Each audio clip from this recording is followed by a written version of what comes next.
Hello বন্ধুরা, কেমন আছো তোমরা সবাই? আশা করি অনেক অনেক ভালোই আছো। আর তোমাদের ভালোবাসায় আমিও অনেক ভালো আছি, কারণ তোমরা আমাকে যে পরিমাণে ভালোবাসা দিয়েছো এবং সাপোর্ট দিয়েছো তা আমি কোনোদিন ভুলতে পারবো না। তাই তোমাদেরকে মজা দেওয়ার জন্য আবারও একটি নতুন গল্প নিয়ে হাজির হলাম।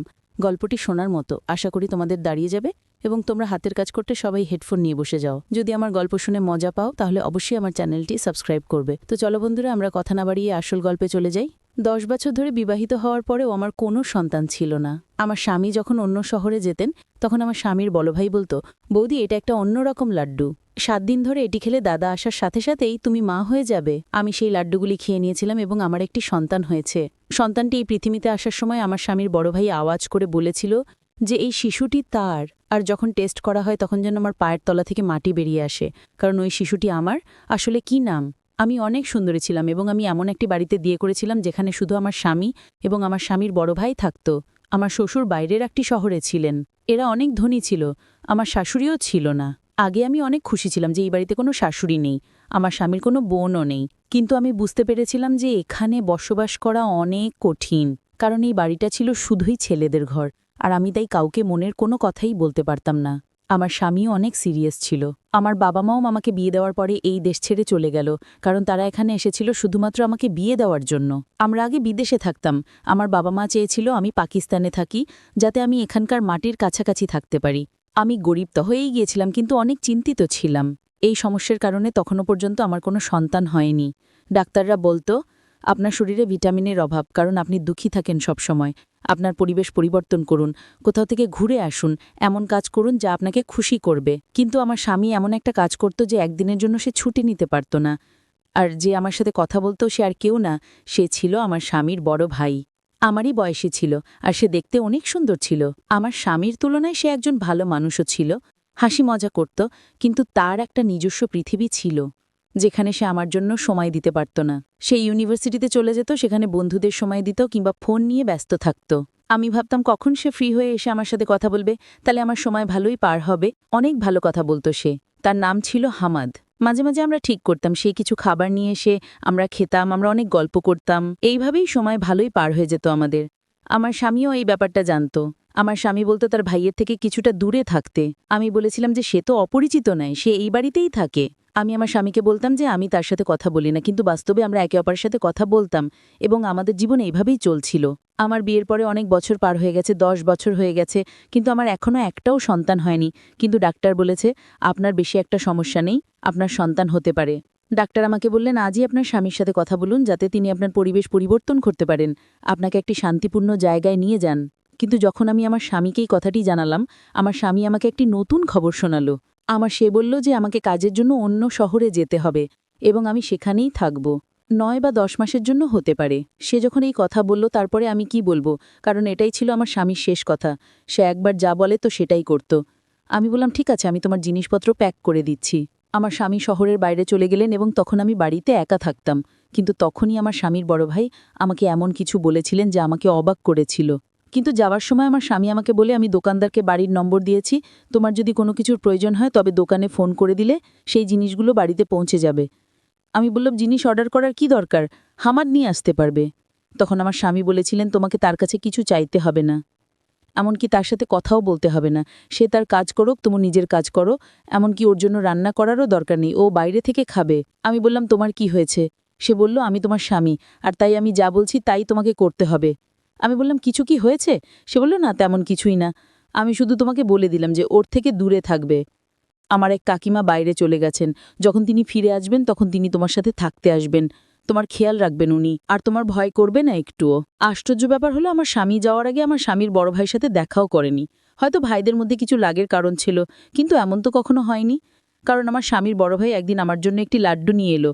সে বলল তুমি যদি এটি খাও তাহলে দাদা এখানে ফিরে আসার সাথে সাথেই তুমি মা হতে যাবে। যদিও আমি আমার স্বামীর বড় ভাইয়ের সাথে এইসব কথা আগে কখনো বলিনি, কিন্তু আমার স্বামীর বড় ভাই ছিল অন্য রকমের। আমরা একে অপরের সাথে বন্ধুর মতো কথা বলতাম। সে বলল অনেক দিন হয়ে গেছে দাদা বুঝতে পারছে না, সে তোমার চিকিৎসা করায় না, আর তোমাকে কোথাও নিয়েও যায় না, কিন্তু আমি এই বাড়িতে একটি সন্তান দেখতে চাই, যাতে তোমার মুখ থেকে কষ্টের ছাপ মুছে যায়। এই জন্যই আমি এই কোরআন পড়া লাড্ডু নিয়ে এসেছি। তোমাকে 7 দিন ধরে এটি খেতে হবে, তারপরে দাদা যখন আসবে তখন সুসংবাদ পাবে। আমি আমার স্বামীর বড় ভাইকে ধন্যবাদ জানিয়েছিলাম এবং তাকে বলেছিলাম যে সে সত্যিই একজন ভালো মানুষ, যে এত চিন্তা করেছিল আমার জন্য। আমি বললাম তাকে, আল্লাহ তোমাকে একটা মিষ্টি সন্তান বানিয়ে দিক। আর আমি সেই লাড্ডুটি 7 দিন ধরে প্রতিদিন খেয়েছি, এই ভেবে যে একদিন সব কিছু ঠিক হয়ে যাবে। আমার স্বামীর বড় ভাই আমাকে প্রতিদিন গল্প বলতো যে এই লাড্ডু তো অমুকও খেয়েছিল, আমি যেখান থেকে এগুলো নিয়ে এসেছি সেখানে অনেক নাম ডাক হয়েছে। মানুষ তাদের কাছে যায় এবং তাদের সমস্যার সমাধান করিয়ে ফিরে আসে। বৌদি, তোমার সমস্যারও সমাধান হবে। আমি প্রার্থনাও গুলেছি, কিন্তু আমার স্বামীর বড় ভাই আমাকে বলেছিল যে তোমার স্বামীকে এই বিষয়ে কিছুই জানাতে হবে না, কারণ সে এই ধরনের জিনিসে বিশ্বাস করে না।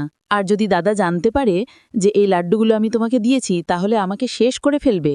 আমি তাকে বললাম যে তোমাদের মধ্যে কি কোনো ঝগড়া চলছে? সে বলল, না, কোনো ঝগড়া নেই। দাদা যেখানে গেছে আমাকেও সেইখানে পাঠাতে চেয়েছিল, কিন্তু আমি যাইনি, সেই জন্যে আমার ওপর রেগে আছে। আমি বললাম, এত ছোট ব্যাপার? তোমার দাদা তো এমনভাবে রেগেছিল যেন তোমার সাথে তার কোনো সম্পর্ক সে রাখবে না। সে বলল, হ্যাঁ, ব্যাপার এইটুকুই যে সে সাথে সাথে রেগে যায়। কিন্তু সেই দিনগুলোতে আমি আমার স্বামীর বড় ভাইয়ের মধ্যে আরও একটি জিনিস লক্ষ্য করেছিলাম, যা সে আগে কখনো করত না। আর তাহলে সে এখন অনেক রাতে বাড়িতে আসে। আমি একা ছিলাম, তাই আমি ওকে বললাম তাড়াতাড়ি আসতে। আমার মনটা কেমন একটা করে, আমি ভয় পেয়ে যাই। সে বলল, বৌদি, আমি তাড়াতাড়ি আসার চেষ্টা করি, কিন্তু কাজটাই এমন যে তোমার জন্য লাড্ডু নিয়ে তবেই তো বাড়ি আসি, তার জন্য আমাকে সেখানে বসতে হয়। 7 দিন ধরে আমি সেই লাড্ডু খেয়েছি, আর অজুহাত দেখে আমি আমার স্বামীকে এখানে ডেকে নিয়েছি। ওকে বললাম যে তুমি এখানে চলে এসো, তোমার সাথে আমার জরুরি কাজ আছে, আর আমার মনও ভালো নেই কারণ আমি একা। স্বামী বলল, ঠিক আছে, তাহলে আমি তোমাকে আমার সাথে নিয়ে আসবো, কারণ আমার এখানে অনেক কাজ আছে। আমি বললাম, হ্যাঁ, তুমি আসো, আমার তোমাকে দরকার। কিন্তু স্বামী যখন এলো, আমি অবাক দেখে দেখলাম যে সে আমার স্বামীর বড় ভাইকে একবার আদর করে ধরেনি। সে এমনভাবে পাশ দিয়ে চলে গেল যেন সেখানে কেউ বসে নেই। আমি অনেক অবাক হয়েছিলাম, কারণ আমার স্বামী আসার আগে আমার স্বামীর বড় ভাই বলছিল যে দাদা এলে অবশ্যই আমাকে ক্ষমা করবেন এবং সবকিছু ঠিক হয়ে যাবে। কিন্তু আমার স্বামী তা করেননি। আমার স্বামী আমাকে তার সাথে অন্য শহরে নিয়ে যায় এবং আমি সেখানে থাকতে শুরু করি। এখানে আমি থাকতে থাকতে মাত্র 1 মাস হলো, আর জানতে পারলাম যে আমি মা হতে চলেছি। এটা যেন শেষ পর্যায়ে কোনো মানুষ জীবন ফিরে পাচ্ছে। বিয়ের 10 বছর পরে এমন খবর পাওয়া ছোট কথা নয়। অনেক খুশি হলাম, কিন্তু আমার স্বামীর বড় ভাইয়ের দেওয়া লাড্ডুর কথাটা বলিনি। শুধু বললাম সন্তান না হওয়া পর্যন্ত আমরা একই বিছানায় থাকব। আমার স্বামীও অনেক খুশি। আমি যখন আমার স্বামীর বড় ভাইকে ফোন করলাম তখন তার নাম্বার বন্ধ ছিল। আমি বাড়ির ফোন নাম্বারে কল করলে কাজের লোকটা ফোনটা তুলে বলল, ছোট ভাই বাসায় নেই, আর ওর ফোনটা হারিয়ে গেছে। আমি আমার স্বামীর বড় ভাইকে এটা বলতে পারলাম না, কিন্তু ওর জন্য একটা মেসেজ অবশ্যই করে রাখলাম যে ও একসময় অন্তত দেখতে পাবে। আমার স্বামী বলল, তুমি কাকে মেসেজ করছো? আমি বললাম, আমার সন্তানের কাকাকে। আমার স্বামী বলল, কোনো দরকার নেই। আমি বললাম, এটা কেন বলছো? আমার স্বামী বলল যে সে ব্যবসায় অনেক ক্ষতি করেছে, তাই আমি তার সাথে সব সম্পর্ক শেষ করে দিয়েছি। তাকে তার জমির অংশ দেওয়া হয়েছে এবং এখন সে তার অংশে থেকে বেঁচে থাকবে, তার সাথে আমাদের কোনো সম্পর্ক থাকবে না। আমি বলেছিলাম যে তোমার বাবাই পৃথিবী ছেড়ে যাওয়ার আগে তোমার মা বাবা তোমাকে তার দায়িত্ব দিয়েছিলেন, আর তুমি তাকে এই অবস্থাতে রেখে দিলে। তখন আমার স্বামী বলল, সে একজন প্রতারক, চোর, এবং আমি এমন মানুষের সাথে কোনো সম্পর্ক রাখতে চাই না। আমি অবশ্যই আমার স্বামীকে বলেছিলাম যে সে অন্যায় করছে, কিন্তু আমার স্বামী বলেছেন যে আমার ক্ষেত্রে তোমার কোনো কথা বলার দরকার নেই, তুমি হলে বউ, তোমার কাজ হলো ঘর চালানো, আর হ্যাঁ, আল্লাহ তোমাকে সন্তান দিয়ে দিয়েছেন, এখন থেকে তোমার সন্তানের প্রতি মন দাও। আমি ঘরের ও ভাইয়ের ব্যাপারটা দেখব, সে আমার ভাই, তোমার ভাই নয়। যদি তোমার ভাই হতো তাহলে তুমি কথা বলতে পারতে। আমি বললাম যে সে আমার ভাইয়ের মতোই ছিল। আমি আমার স্বামীকে কি করে বলবো যে তার কারণেই আমরা সন্তানের সুখ পেতে চলেছিলাম? কিন্তু আমার স্বামীর বড় ভাই আমাকে এসব বলতে নিষেধ করেছিলেন, তাই আমি চুপ রইলাম। সত্যি বলতে কি, তারপরে আমি আর সময় পাইনি আমার স্বামীর বড় ভাইকে ফোন করার বা তার সাথে কথা বলার। প্রথমত আমার স্বামী এটা বারণ করত, এবং দ্বিতীয়ত আমি আমার সন্তানকে কেনাকাটা এবং খুশিতে এতটাই ব্যস্ত ছিলাম যে আমি কারো কথাই ভাবিনি। তারপরে আল্লাহ আমাকে একটি সুন্দর ছোট ছেলে দিলেন। তাকে পেয়ে আমি অনেক খুশি হয়েছিলাম। আমি দিন রাত যেন তাকে নিয়ে ব্যস্ত থাকতাম। ছেলের যখন 2 মাস বয়স হয় তখন আমি আমার স্বামীকে বলেছিলাম যে এইবার আমরা বাড়ি ফিরে যাব, কারণ আমি এই ফ্ল্যাটে তোমাকে আর এই সন্তানকে নিয়ে আর থাকতে চাই না। এবার আমরা বাড়িতে থাকব। আমার স্বামী বলল যে বাড়িটা এখনো আমার, অবশ্যই আমরা সেখানে যাব, আর আমার ভাই এলে সেই বাড়িতে তার ভাগের যত টাকা হয় তত টাকা দিয়ে দেব। আমি বললাম, যা খুশি করো, কিন্তু এবার আমি ঘরে যাব। আসলে আমি আমার সন্তানকে তার প্রিয় কাকার সাথে দেখা করাতে চেয়েছিলাম, কিন্তু আমাদের বলা হয়েছিল যে বাড়ি বন্ধ আর আমার স্বামীর বড় ভাই মেয়েনি। কিন্তু বাড়ি ঢুকে মনে হলো যেন কেউ এখানে থাকছে, যেন এই বাড়িতে একজন মহিলা আছে, আর সেটা এই জন্য যে আমি জানতে পেরে গিয়েছিলাম যে বাড়ির সব কিছুই এক মহিলা ব্যবহার করত যেন। আমার সেরকমই মনে হলো, কিন্তু সেই মহিলা কে হতে পারে? আমি সেদিকে আর মন দিলাম না। এরপর আমার স্বামীর বড় ভাই ওইখানে এলো, আমার স্বামীও সেখানে বসেছিল, কিন্তু তবু আমি আমার মনটাকে ধরে রাখতে পারলাম না। আর আমার স্বামীর বড় ভাইকে বলে বসলাম যে দেখো তোমার ভাইপো, আমার স্বামীর বড় ভাই তখন বলল, না, এটা আমার ভাইপো নয়। ওর কথা শুনে আমি অবাক হয়ে গেলাম। আমার স্বামীও বলল, তুমি সন্তানকে ভালোবাসবে না? তুমি এত অহংকারী, এই বাড়ি থেকে বের হও। তখন আমার স্বামীর বড় ভাই বলল, আমি বললাম এটা আমার ভাইপো নয়, কারণ সেও আমার ছেলে। এটা শুনে আমার পায়ের নিচ থেকে মাটি সরে গেল, আর আমার স্বামীরও। সে বলল, কিরকম খারাপ কথা বলছো? কি খারাপ অভিযোগ করছো? আমার স্বামীর বড় ভাই বলল, আমি কাউকে দোষ দিচ্ছি না, এটা আমারই ছেলে, আমি প্রমাণ করতে পারবো। এ কথা শুনে আমার পায়ের নিচ থেকে মাটি সরে গেল। আমি তাকে বললাম, তুমি কি সব বলছো? আমি ইশারাও করলাম যে তোমার কি হয়েছে, তুমি কি চাইছো? তোমার জন্য তো সন্তানটি পৃথিবীতে এসেছে, আর এখন তুমি তার জীবন নিয়ে কথা বলছো। আমার স্বামী বলল, তুমি কি বলছো? কি হয়েছিল?